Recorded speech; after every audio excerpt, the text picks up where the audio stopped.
नमस्कार किसान दोस्तों, स्वागत है आपका हमारे YouTube चैनल में। किसान दोस्तों, आज हम बात करेंगे धान की फसल के बारे में। जो किसान भाई धान की फसल उगा रहे हैं या उगाना चाहते हैं, उनके लिए यह वीडियो काफी इंपॉर्टेंट है। सारी जानकारी मैं आपको बताने वाला हूं, आपका समय बिल्कुल भी व्यर्थ नहीं करूंगा। तो चलिए मैं शुरू करता हूं। सबसे पहले हम बात करेंगे बुआई का समय के बारे में। धान की फसल आप खरीफ में ले रहे हैं तो इस समय आपका बुआई का समय आ चुका है। 15 मई से 15 जुलाई के बीच आप धान की फसल को उगा सकते हैं। अगर बात की जाए इनकी जो अवधि रहती है वो 90 से 150 दिन के भीतर ही धान सारे पककर तैयार हो जाते हैं। सबकी अलग अलग वैरायटियों की अलग अलग अवधि रहती है, तो उस हिसाब से आप चयन कर सकते हैं। कुछ वैरायटियों को भी मैं आप आगे बताने वाला हूं, उनको आप भी समझ सकते हैं। जो आपके लिए सही रहे, जो आपके राज्य के लिए सही रहे, जिस किस्म को आप चयनित करना चाहते हैं उसको लेकर अच्छा उत्पादन ले सकते हैं।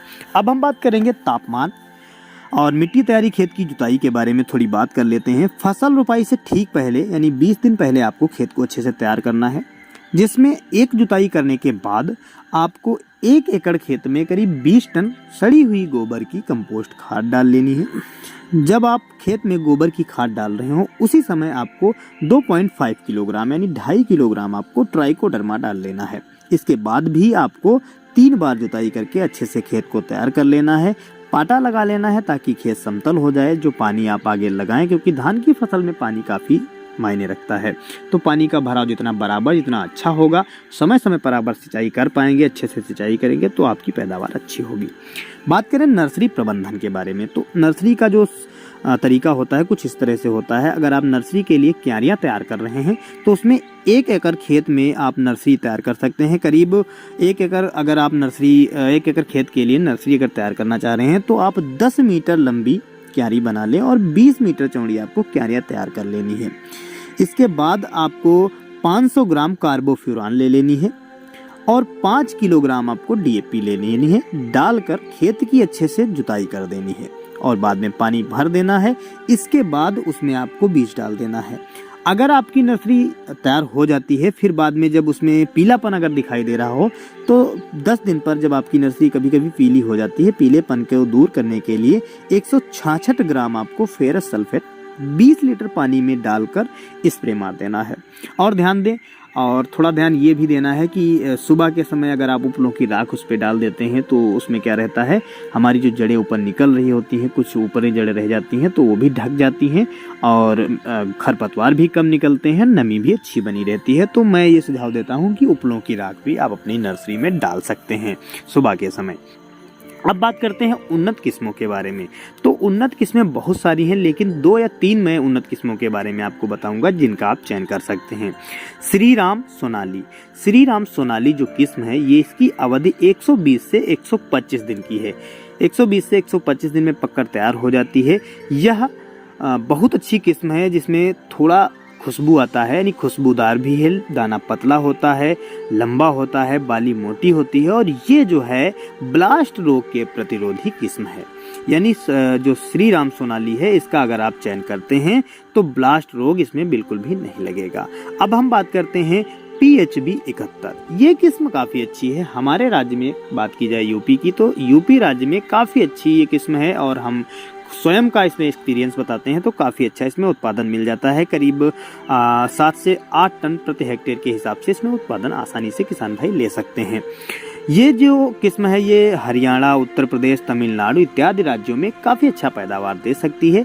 ये किस्म 130 से 135 दिन में पककर तैयार हो जाती है।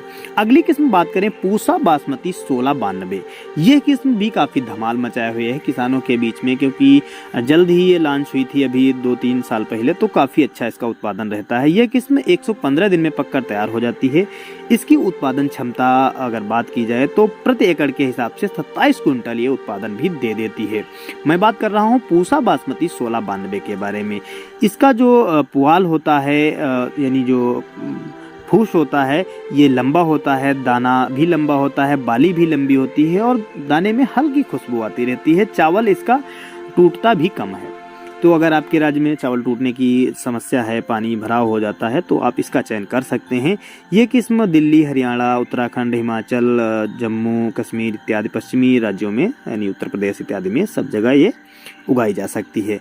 अगली जो किस्म है वो है श्री राम खुशबू।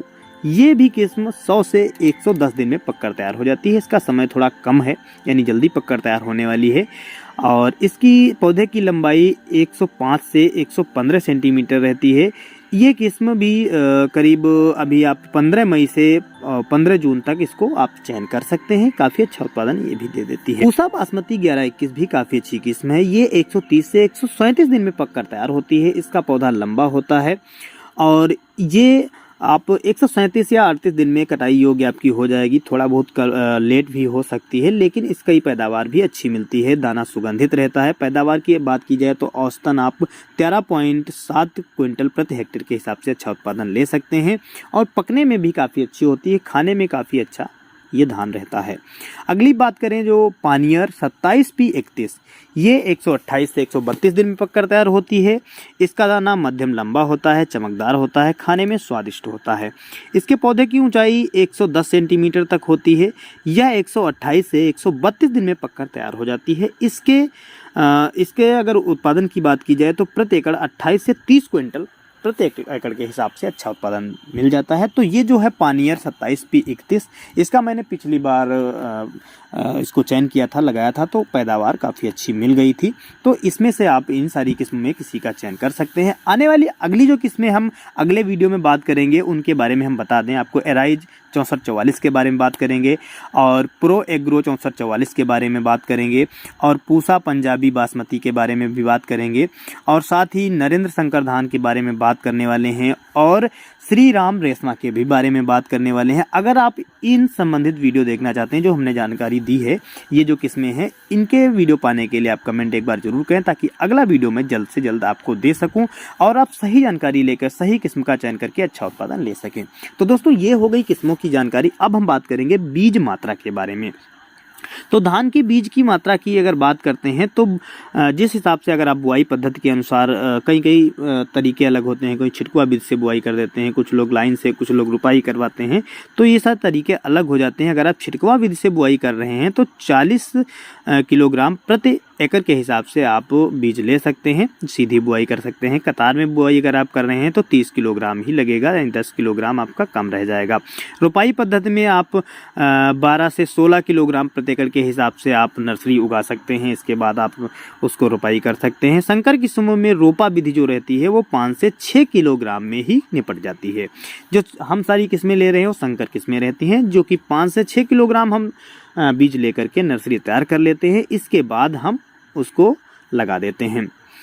और बात की जाए तो SRI जो पद्धति रहती है, इसमें 2 किलोग्राम प्रति एकड़ के हिसाब से बीज लगता है। सबसे कम बीज इसमें लगता है और पैदावार भी अच्छी मिलती है। तो आप इन हिसाब से जो आपको सही लगे वो आप चयन कर सकते हैं।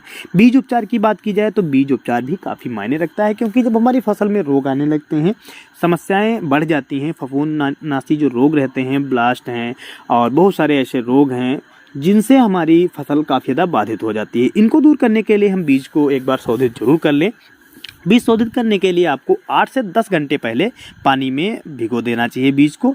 उसमें आपको फफूंदनाशी कोई भी आप ले सकते हैं। अच्छी सी फफूंदनाशियाँ आती हैं। अगर आप ट्राइकोडर्मा डाल रखे हैं तो अगर आप कम से कम मतलब बीज को शोधित करेंगे, अगर नहीं समय मिल पा रहा है शोधित करने का, तब भी आपका काम चल जाएगा। 2 किलोग्राम आप कार्बनडाजिम ले सकते हैं और 1 किलोग्राम बीज में मिलाकर आपको उसको भिगो देना है। जो भिगो रहे हैं पानी में अच्छे से भिगो दें और थोथे बीजों को भी निकाल दें। भीगने के बाद जब बीज अंकुरित हो जाए तब उसको आपको बाहर निकाल देना। भीगने के बाद क्या करें, आप थोड़ा सा इसको टाइम दे दें, करीब 10 से 12 घंटे, फिर बीज को आप निकाल दें। बीज को निकालने के बाद बोरे से ढक दें ताकि अंकुरण अच्छा हो जाए। 24 घंटे में आपका बीज अंकुरित हो जाएगा। बीज जब अंकुरित हो जाता है तब निकाल कर आप बुआई करें तो अच्छा रहता है। अब हम बात करेंगे खाद एवं उर्वरक प्रबंधन के बारे में। बुआई के समय आप धान की रोपाई जब आप कर रहे हों उससे पहले 1 एकड़ खेत में आप 100 किलोग्राम सिंगल सुपर फास्फेट ले सकते हैं। सिंगल सुपर फास्फेट यानी SSP, जिसके साथ में आप 50 किलोग्राम पोटास भी डाल सकते हैं। अगर आप किसान भाई DAP ले रहे हैं तो DAP की जगह पर DAP आप 50 किलोग्राम ले सकते हैं। साथ में DAP के आप यूरिया 25 किलोग्राम ले सकते हैं। दोनों में से किसी एक को आप ले सकते हैं। इसमें आपको 10 किलोग्राम कार्बोफ्यूरान भी मिला लेनी है, जो कि आपके लिए काफ़ी अच्छी रहेगी। बुआई के बाद 10 से 15 दिन के बाद जब आपकी फसल हो जाए तब आपको 25 किलोग्राम यूरिया देनी है, 3 किलोग्राम सल्फर देनी है, 8 किलोग्राम बायोधनजाइम जो आता है उसको आपको इस्तेमाल करना है। 30 से 35 दिन की फसल होने पर आपको NPK का स्प्रे करना है, जिसमें 1 किलोग्राम आपको 1 से 2 किलोग्राम भी ले सकते हैं। 1 एकड़ खेत में आपको NPK 19-19-19 या 20-20-20 का स्प्रे करना है। आगे की जानकारी मैं समय समय पर देता रहूँगा। दोस्तों, जानकारी अगर अच्छी लगी हो तो वीडियो को लाइक कर दें, चैनल को सब्सक्राइब कर लें और बेल आइकन को जरूर दबाएं ताकि आने वाला प्रत्येक वीडियो आपको समय पर देखने को मिल सके। मिलते हैं दोस्तों अगले वीडियो में अगली और अच्छी जानकारी के साथ। तब तक के लिए जय जवान जय किसान, धन्यवाद।